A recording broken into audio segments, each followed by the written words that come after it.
నమస్కారం. కార్తీక పురాణం 3వ అధ్యాయం ప్రారంభ. కార్తీక మాసములో 3వ రోజు చేయవలసిన విధులు. 3వ రోజు శుద్ధ తదియ త్రిలోచన గౌరీ వ్రతము చేయవలెను. వ్రతం చేయలేని వారు పార్వతీదేవికి కుంకుమార్చన చేయుట మంచిది. పులుపు పదార్థములు తినరాదు. ఈరోజు ఉప్పును దానం ఇవ్వాలి. 3వ రోజు చేయవలసిన పారాయణము. కార్తీక మాస స్థాన మహిమ. ఓ జనక మహారాజా, కార్తీక మాసంలో చేసే స్నాన దానాదుల వలన విశేష పుణ్యం లభిస్తుంది. సకల ఐశ్వర్యములు కలుగుటయే కాక మరణము తర్వాత శివ సాన్నిధ్యమును చేరుదురు. కానీ కొంతమంది భోగభాగ్యాలు విడవలేక కార్తీక స్నానము చేయక అవినీతి పరులై భ్రష్టులై తిరిగి అనేక జన్మలు చండాలులై పుట్టి చివరకు క్షుద్ర జన్మలు అనగా కోడి, కుక్క, పిల్లి మరియు బ్రహ్మ రాక్షసులుగా పుడుతూ ఉన్నారు. దీనిని గురించి ఒక ప్రాచీన కథ చెప్పెదను, శ్రద్ధగా వినుము అని ఈ విధముగా చెప్పదొడంగెను. బ్రహ్మ రాక్షసులకు ముక్తి కలుగుట. ఆంధ్రదేశమునందలి దక్షిణ ప్రాంతమున ఒక గ్రామంలో మహా విద్వాంసుడు, తపస్యాలి, జ్ఞానశాలి, సత్యవాక్య పరిపాలకుడు, భూతదయా పరోపకారి, బుద్ధియగు తత్వనిష్ఠుడు అనే బ్రాహ్మణుడు ఉండేవాడు.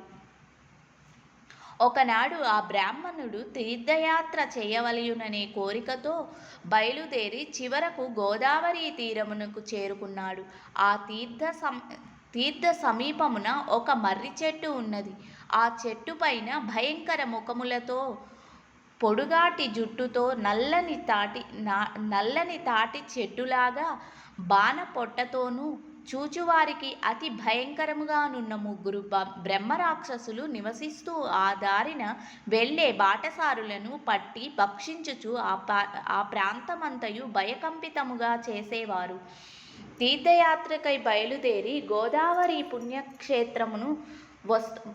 క్షేత్రమునకు వస్తున్న విప్రుడు ఆ వృక్షము వద్దకు రాగా బ్రహ్మరాక్షసులు కిందకు దిగి అతనిని చంపబోవు సమయమున బ్రాహ్మణుడు ఆ భయంకర రూపమును చూచి గజగజ వణుకుచు ఏమియు తోచక నారాయణ స్తోత్రం పెద్దగా పఠిస్తూ, ప్రభో ఆత్రత్రాణ పరాయణ, అనాథ రక్షక, ఆపదలో ఉన్న గజేంద్రుణ్ణి, మహాసాధ్వి ద్రౌపదిని, బాలుడగు ప్రహ్లాదుని రక్షించిన విధముగానే ఈ పిశాచముల బారి నుండి నన్ను రక్షించు తండ్రి అని వేడుకునగా ఆ మాటలు విన్న బ్రహ్మరాక్షసులకు జ్ఞానోదయం కలిగి, మహానుభావ, మీ నోటి నుండి వచ్చిన ఈ శ్రీమన్నారాయణ స్తుతి విని మాకు జ్ఞానోదయం కలిగినది. మీ రాక వల్ల మేము ధన్యులమయ్యాము, మమ్ము రక్షింపు అని ప్రాధేయపడ్డారు. వారి మాటలు విన్న విప్రుడు ధైర్యం తెచ్చుకొని, ఎవరయ్యా మీరు? మీకు ఈ రాక్షస రూపం ఎందువలన వచ్చినది? మీ పూర్వజన్మ చరిత్ర ఏమిటి అని అడిగాడు. విప్రోత్తమ, మీ దర్శన భాగ్యం వలన మాకు పూర్వజన్మమునందలి కొంత జ్ఞానము కలిగినది. అందులో ఒక రాక్షసుడు తన వృత్తాంతమును ఇలా చెప్పసాగాడు. ఓ బ్రాహ్మణోత్తమ, నేను ద్రావిడ దేశ బ్రాహ్మణుడను. నేను మహాపండితుడను.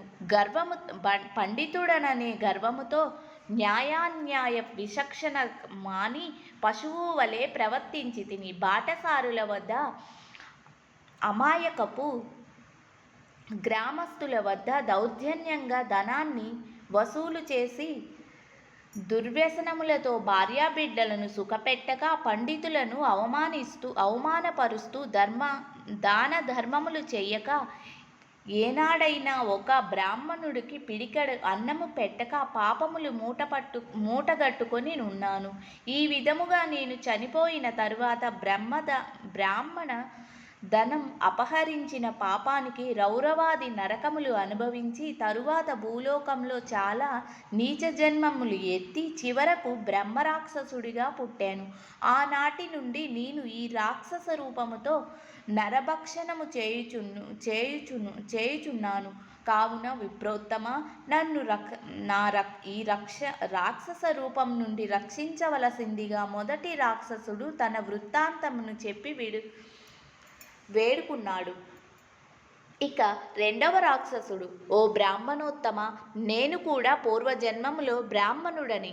నేను నీచుల సహవాసము చేసి తల్లిదండ్రులను బాధించి వారికి తిండి పెట్టక మార్చి వారి ఎదుటనే నా భార్యాబిడ్డలతో పంచభక్ష పరమాన్నములతో భుజించాను. నేను ఎట్టి దాన ధర్మములు చేయక నా బంధువులను కూడా హింసించి వారి ధనము అపహరించి రాక్షసుని వలె ప్రవర్తించాను. నేను మరణించిన తరువాత నరక కూపంతో నానా యాతనలు పడి భూలోకంలో ఈ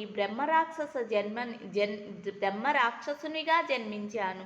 నన్ను ఈ పాప పంకిలము నుండి రక్షింపుము అని బ్రాహ్మణుని పాదములపై పడి వేడుకున్నాడు. మూడవ రాక్షసుడు కూడా తన వృత్తాంతమును ఈ విధముగా చెప్పాడు. మహాశయ, నేనొక సంపన్న కుటుంబంలో పుట్టి బ్రాహ్మణుడను. నేను విష్ణు ఆలయంలో అర్చకునిగా ఉన్నాను. స్నాన సంధ్యాదులు విడిచిపెట్టి కర్మచండాలుడునై భగవంతునికి ధూపదీప నైవేద్యములైనను అర్పించక భక్తులు తెచ్చిన సంభారములను నా ఉంపుడు గత్తెకు ఇచ్చేవాడిని. మద్యమును మాంసమును తినుచు పాపకార్యములు ఎన్నో చేశాను. నా మరణము తరువాత నరక బాధలు అనుభవించి ఎన్నో జన్మలు ఎత్తి చివరికి ఈ రాక్షస జన్మతో ఈ చెట్టు మీద ఆశ్రయించి ఉన్నాను. ఓ విప్రోత్తమ, నన్ను కూడా ఈ పాప విముక్తుణ్ణి చేయుము అని ప్రార్థించాడు. ఓ జనక మహారాజా, తపోనిష్టా గరిష్ఠుడు అయిన ఆ బ్రాహ్మణుడు 3 పిశాచముల ప్రార్థనలను ఆలకించి వారితో, ఓ బ్రహ్మ రాక్షసులారా, భయపడకండి, మీకు నేను విముక్తుణ్ణి కలిగించెదను అని వారిని ఓదార్చి తనతో తీసుకుపోయి ముగ్గురు విముక్తి సంకల్పము చెప్పుకొని తానే స్వయముగా గోదావరిలో స్నానము చేసి వారి చేత చేయించి స్నాన పుణ్యఫలమును ముగ్గురు బ్రహ్మరాక్షసులకు దారపోయగా వారి రాక్షస రూపములు పోయి దివ్య రూపములు ధరించి వైకుంఠమునకు వెళ్ళారు. వింటివా జనక మహారాజా, కార్తీక మాసంలో నదీ స్నానము చేసిన ఫలితం ఎంత గొప్పదో. కనుక కార్తీక మాస స్థాన ఫలం వలన హరిహరాదులు సంతృప్తి పొంది సకల ఐశ్వర్యములు కలుగజేస్తారు. కనుక స్త్రీ పురుషులు ఇరువురును కూడా కార్తీక మాసంలో పుణ్యనదీ స్నానం తప్పక చెయ్యాలి. స్కంద పురాణాంతర్గత వశిష్ఠోప్రోక్త కార్తీక మహత్యమునందలి 3వ అధ్యాయము 3వ రోజు పారాయణము పూర్తి అయినది. సంపూర్ణం.